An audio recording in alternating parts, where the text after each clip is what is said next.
Hello friends, welcome to my YouTube channel Echo Aftab. In my today's session, I am going to start with properties of indifference curves. If you remember, in my last session in microeconomics playlist, I had started with indifference curve analysis, where we understood what is the meaning of indifference curve, and I had taken up the example of two chocolates, Dairy Milk and 5-star, and with the help of Dairy Milk and 5-star, I explained to you all what is diminishing marginal rate of substitution. So in my today's class, we'll move ahead to understand what are the different properties of indifference curve. Myself, Aftab Bhai. So before starting with the properties, let us have a quick recap about the concept of indifference curve and what is diminishing marginal rate of substitution. Indifference curve represents all those combinations of two goods which give same level of satisfaction to the consumer. So here friends, if you see in the slide, I have highlighted the word two goods in red. So remember, indifference curve is not an indifference curve if we are speaking about one good. For an indifference curve to be an indifference curve, we need two goods. Then the next concept that we understood was marginal rate of substitution of x for y. What is this MRS xy? It is the amount of y whose loss can just compensate the consumer for 1 unit of gain in x. So this is what is MRS. But with regard to indifference curve analysis, our MRS is diminishing marginal rate of substitution.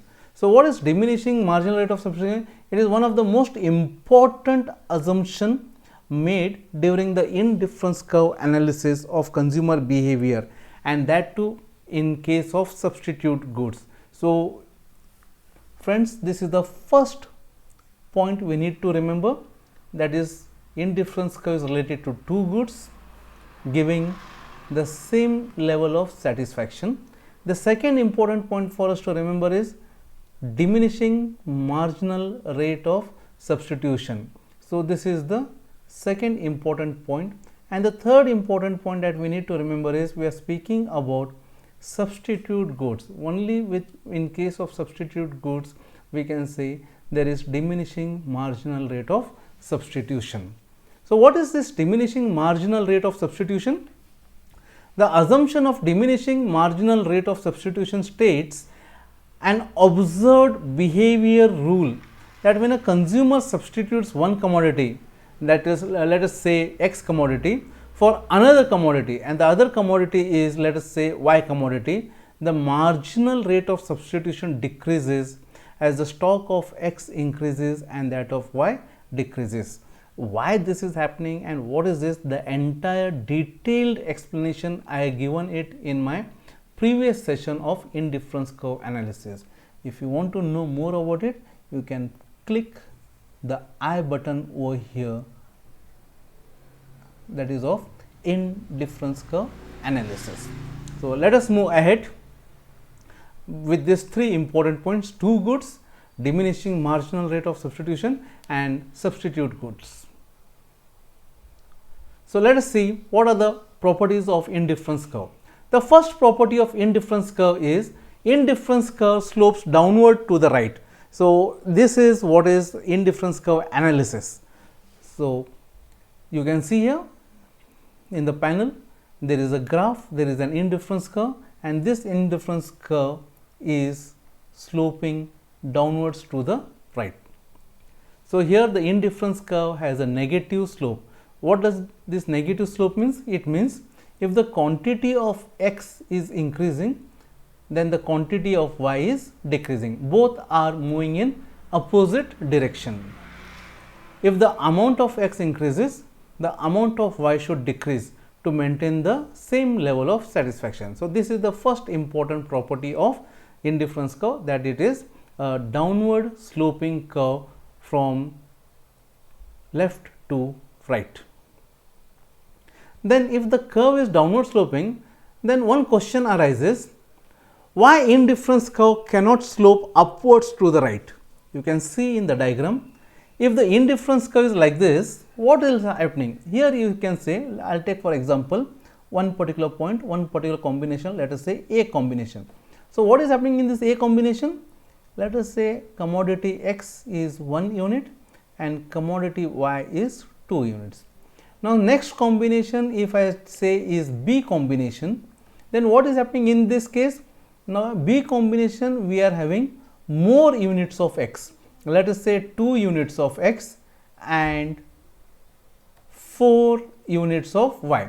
So, what is happening? X and Y combination A, 1 unit of X and 2 units of Y, combination B, 2 units of X and 4 units of Y. So, here I can say this combination where X and Y are just 1 and 2, and the next combination you can see the quantity of X and Y has doubled. So, A and B are not giving same level of satisfaction, because A is giving lesser satisfaction as compared to B combination, or B combination is giving more satisfaction compared to A. But what indifference curve says? Two combinations on the indifference curve should give same level of satisfaction, but in this case the satisfaction level is not same. Why it is not same? The simple reason is because this curve is sloping upwards, and when the curve is sloping upwards, we don't call such a curve as indifference curve. It is against the premises of indifference curve analysis. Here the indifference curve has a positive slope. It means the amount of both the commodities X and Y is increasing.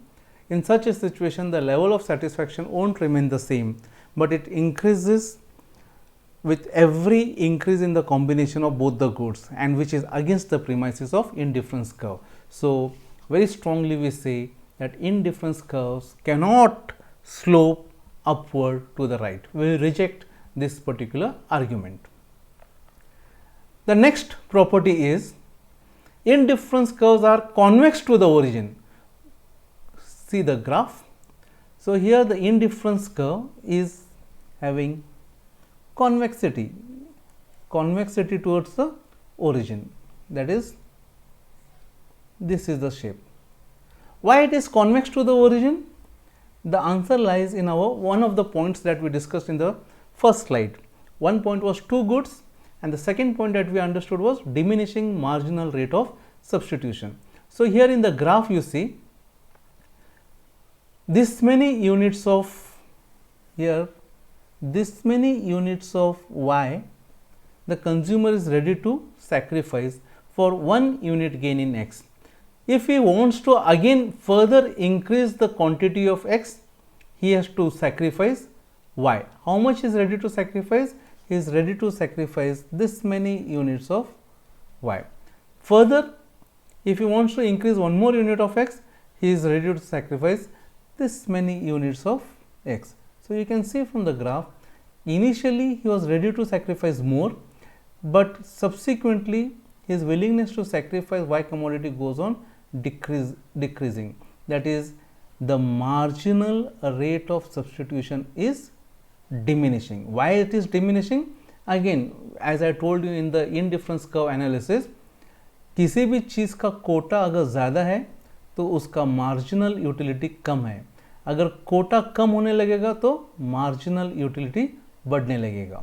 So, as the consumer is substituting Y for X, initially if he is having more of Y, he is ready to give more of Y for 1 unit of X.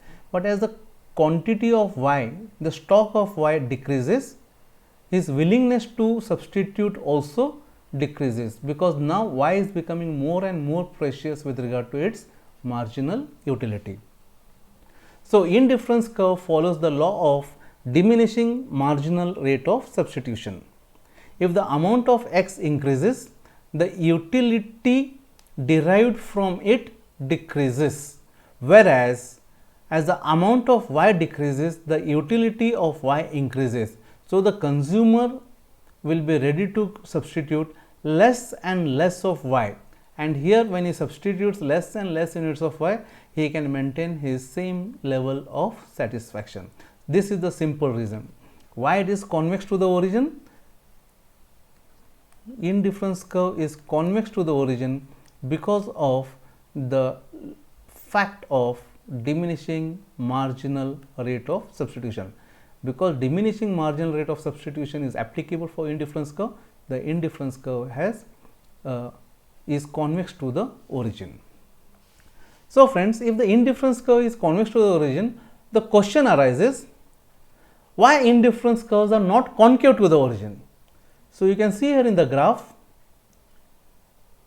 this is the concave indifference curve. So here what we can see with regard to rate of substitution, you can see here initially the consumer, if he wants to increase 1 unit of commodity X, he is ready to sacrifice this many units of Y. You can see here the red line, this many units of Y he is ready to sacrifice for to gain 1 unit of commodity X.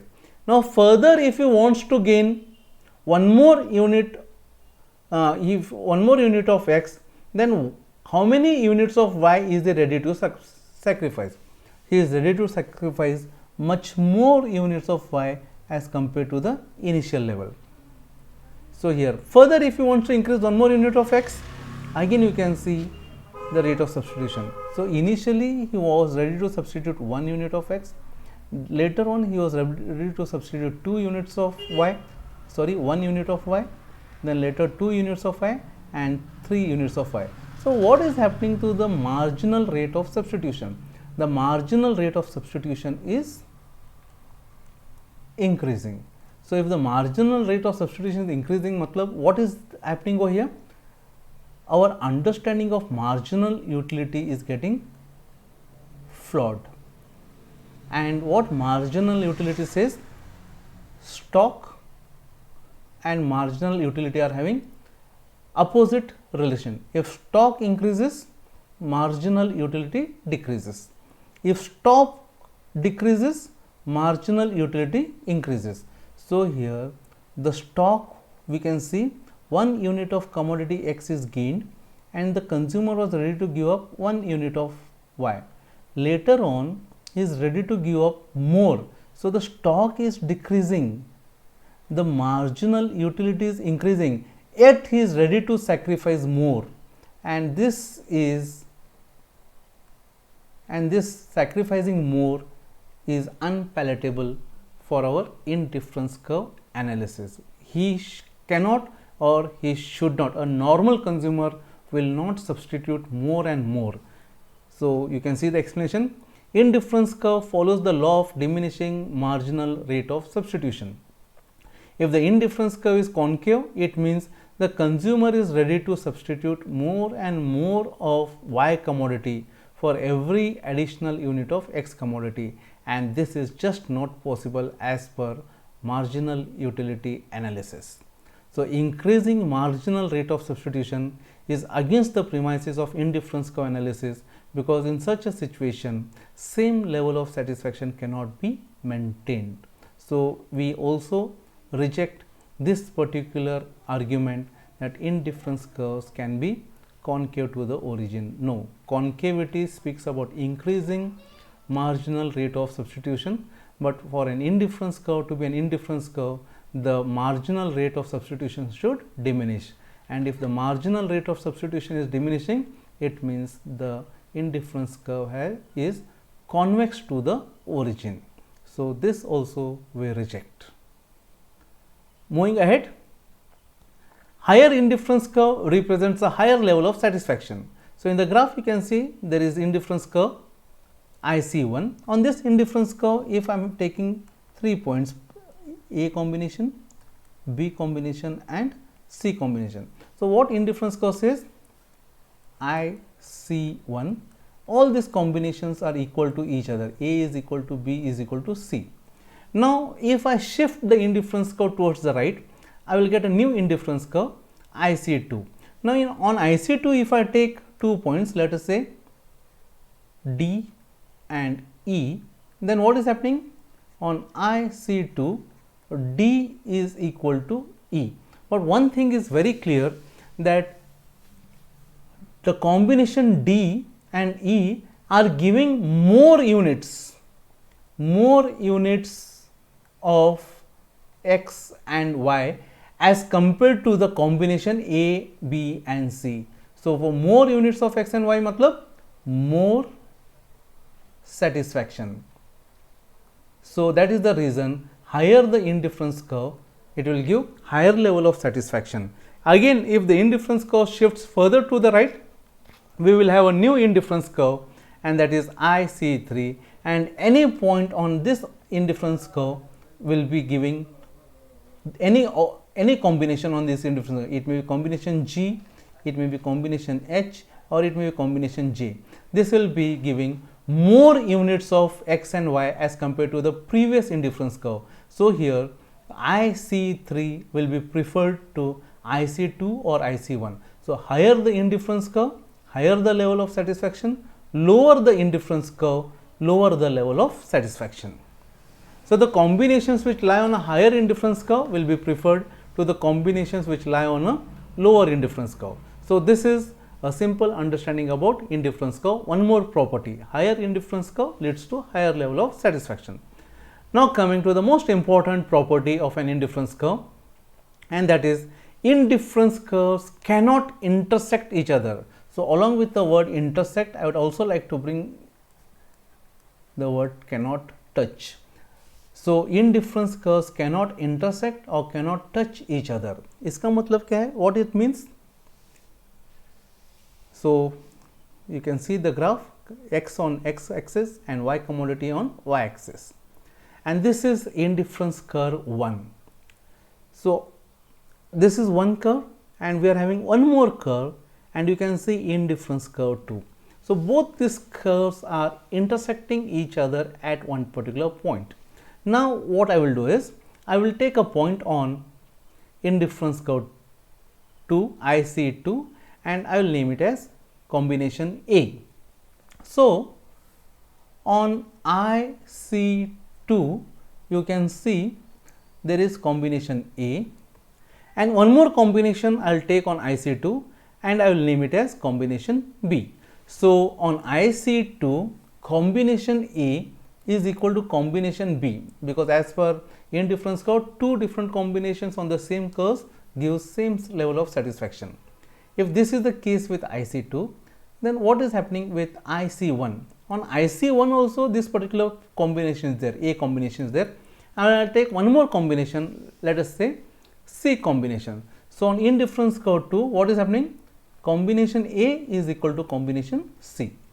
Now simple law of transitivity, what it says, if A is equal to B and if A is equal to C, then by the rule of transitivity B should be equal to C, right? But if you look at the graph, I will just try to mark here, roughly I will try to mark. Here you can see this many units of Y commodity, let us say 4, and here this many units of Y commodity on C combination, let us say 2, and here both these points are having, let us say 5 units of X. So 4 units of X and 5 units, sorry, I am very sorry, X is 5 units and Y is 4 units. So 5 units of X and 4 units of Y, and on the same hand there is 5 units of X and 2 units of Y. These different combinations you can see, in one combination Y commodity is more, in another combination Y commodity is less. So the consumer is going to prefer this and say no to this combination. If this is happening, how can we say B is equal to C? Because here what is happening, B is not equal to C, B is more than C. If B is more than C, what is happening to our rule of transitivity? We are violating the rule of transitivity. And why the rule of transitivity is getting violated? Because the indifference curves are intersecting each other. So if the rule of transitivity is to be maintained, the indifference curves cannot intersect each other. The same is the explanation on the left side. On indifference curve IC1, the 2 points A and C give same level of satisfaction, and on indifference curve IC2, the 2 points A and B give same level of satisfaction. So what is happening? Law of transitivity says if A is equal to B and if A is equal to C, then B is equal to C. But in the diagram you can see point B is above point C, indicating a higher level of satisfaction. So because of this, what is happening? It is self-contradictory, and because of this, the rule of transitivity is broken, and we need to maintain the rule of transitivity, and that is possible only when the indifference curves do not touch each other or do not intersect each other. So these are all the important properties of indifference curve for your friends. There are other things also that I need to tell. Just say what is L-shaped indifference curve when we speak about complementary goods, then what are corner solutions with regard to indifference curve, and all these things will not be in the elementary microeconomics. This will be a part of advanced macroeconomics. I will just touch these topics after completing indifference curve analysis. So in my next class, I will start with, or instead of saying start with, I will continue with indifference curve analysis, and I will speak about consumer equilibrium. So when the consumer is having an indifference map in his mind, we need to know on which particular indifference curve and on which point of that indifference curve the consumer will be in equilibrium, and that is what is our topic of discussion for the next class. So till my next class, as usual, thank you very much for watching Understanding Economics with Professor Aftab. I thank you again for being with me, and if you are liking my videos, please share it with your friends. I'll contribute more towards economics. I will also bring up the concept of indifference curve in mathematical form in my Mathematics for Economics playlist. So till then friends, as usual, take care of yourself, be happy and share happiness. Thank you very much. Tata, bye bye, see you.